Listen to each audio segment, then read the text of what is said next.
candidate for mayor, up first here.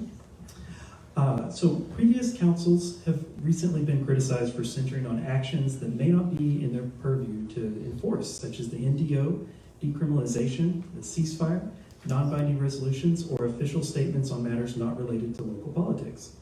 How much time should council spend on non-binding resolutions and business outside of council's purview? Can you give an example of one you support? Well, I think that when it comes to local government, you need to deal with just local issues.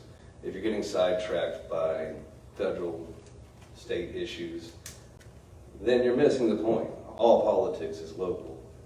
And our local government should be, first and foremost, always focusing on our needs.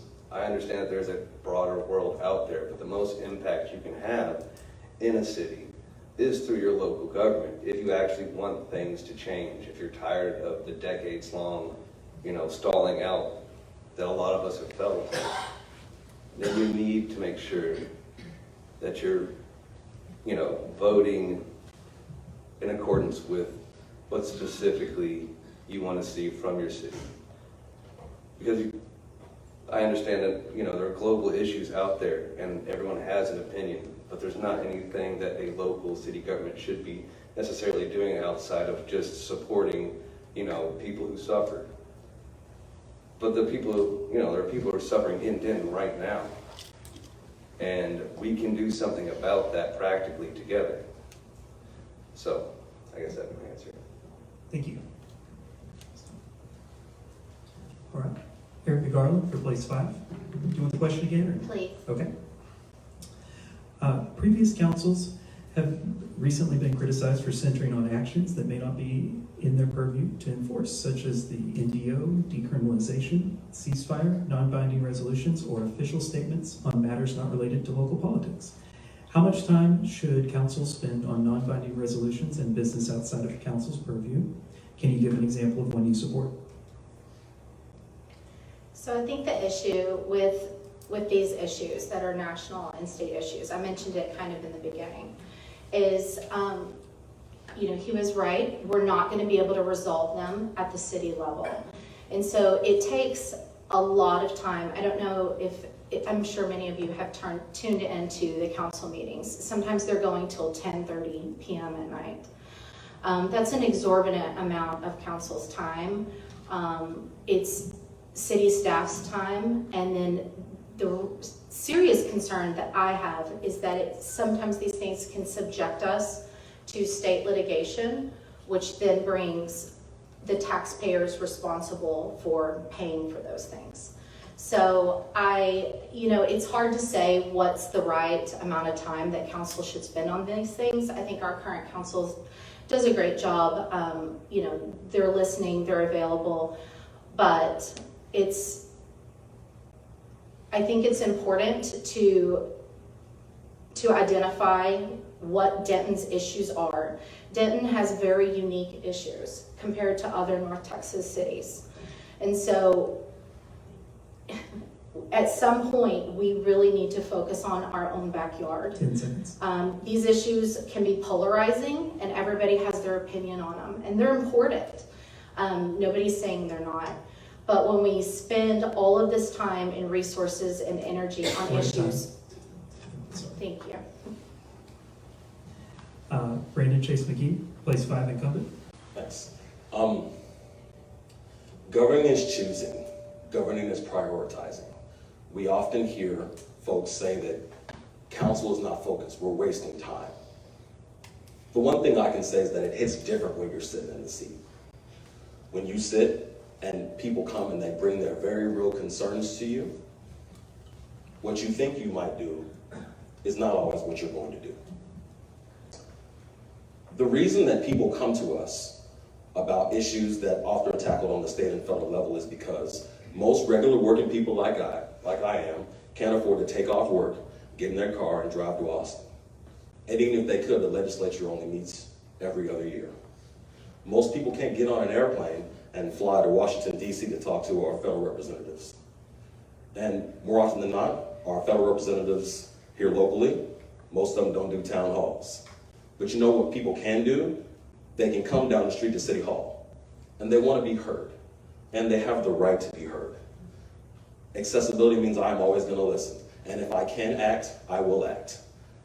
I was very proud to vote for the marijuana decriminalization petition, and I am proud today to make sure we keep it in place because 71% of Denton told us that this is their value. And I don't care about the lawsuit because 71% of Denton said it's important. I was proud to support the resolution that was about abortion because it wasn't about abortion, it was about the use of police time, which taxpayers have exclusive purview over. I have a record and I'm proud of that record. Lilyan, Prado, Carrillo, place 6. Would you like the question again? Sure. Previous councils have recently been criticized for centering on actions that may not be in their purview to enforce, such as the NDO, decriminalization, ceasefire, non-binding resolutions, or official statements on matters not related to local politics. How much time should council spend on non-binding resolutions and business outside of the council's purview?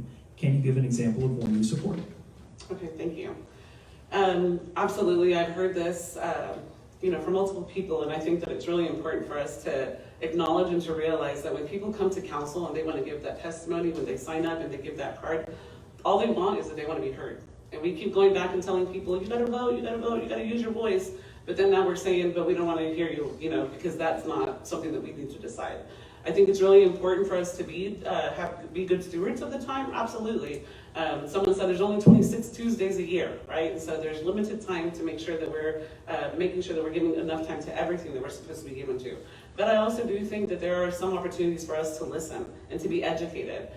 Some of us might not know how state policies or how national policies might impact local people. I do agree with Brandon, the decrim, it was passed at 71%. That's the people taking that vote. That's what they decide to do, and so that has to be something that council has to take into consideration. One that I know, someone said, I want to see a council member that's running that has already come to council before they wanted to run.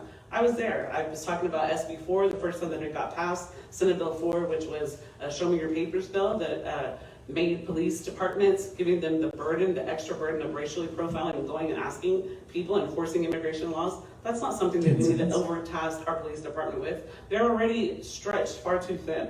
And so we need to make sure that we're protecting all citizens and that we're looking at the unintended consequences of these policies for all the population that live there. Thank you.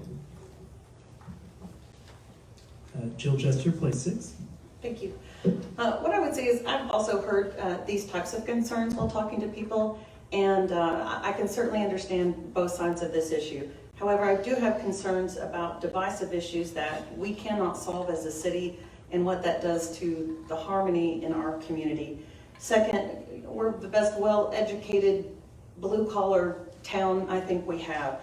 And much of our property is off the property tax rolls because of our great universities. And so it does cost time and energy and keep staff away from their homes because we are taking time for matters that are outside our purview. Third, I would say that these are important issues. So I am not discounting or diminishing the importance of these issues, and they are personal and they are heartfelt.